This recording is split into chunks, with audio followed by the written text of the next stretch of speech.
Hello there, beautiful people on the internet. Welcome back to the channel. I'm going to talk about something a little technical today. I'm not really much of a tech whiz myself, so there might be stuff that I get wrong. I really encourage you guys to verify this yourselves. So here it goes. I actually made a detailed video about this, and I edited this, and I had a lot more visual representation that would make it easier to follow along. But since I'm not sure when I would actually get my laptop back, assuming I do, I just wanted to go out and say it. So I'm sure a lot of you guys are familiar with web browser extensions, whether you're using Google Chrome or Mozilla Firefox or Internet Explorer or Safari or whatever the case may be. There are browser extensions which allows your browser to do additional stuff for you. So for example, there's a browser called Honey that allows you to find coupons on stuff that you're buying online to get discounts and stuff like that. You can consider them small apps or utility softwares. Anyways, now for those of you guys who spend a lot of time in social media, you guys probably know about this thing called flagging or reporting. What it is that because of the volume of content that gets uploaded on social media every day, tech companies, at least they claim, they don't have the resources to go over all of those content themselves, and I can sort of see that. So what they do is that they transfer the monitoring responsibility to the user base. So on YouTube, for example, if you come across a video that shows, I don't know, graphic violence or an actual murder taking place, and you feel that it violates YouTube's terms of services or whatever, you can flag that video. If a certain number of people flag an actual video for a particular cause, that video gets restricted, and depending on how severe the offenses are, YouTube can delete the video or take it down and so on. So that's basically the broader context of what I'm trying to say. Now, if you guys are on social media, you guys know a lot about social media censorship, and you know that censorship a lot of times comes out of nowhere. For example, Stefan Molyneux recently got 2 strikes on his channel, and apparently he was in violation of YouTube's terms and services for harassment and bullying.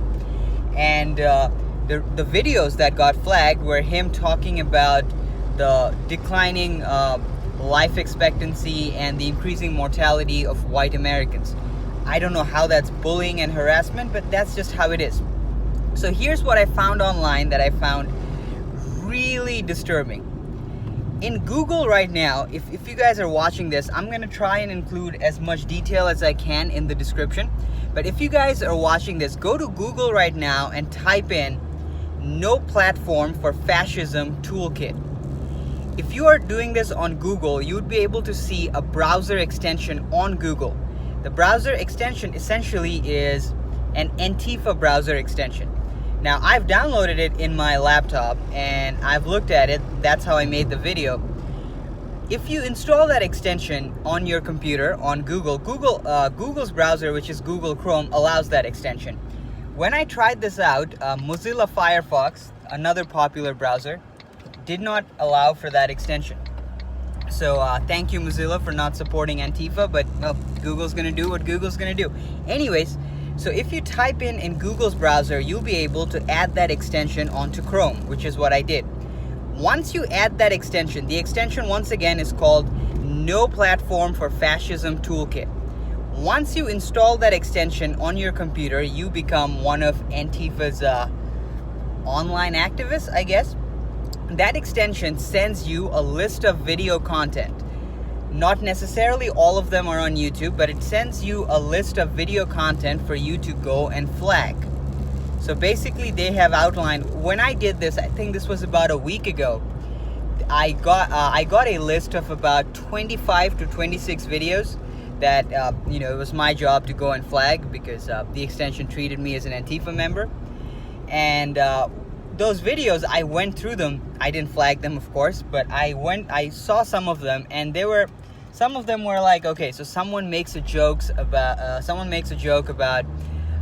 being transgender, or someone making a criticism about Black Lives Matter and something like that. So those are the kind of videos that probably not surprising to a lot of you guys.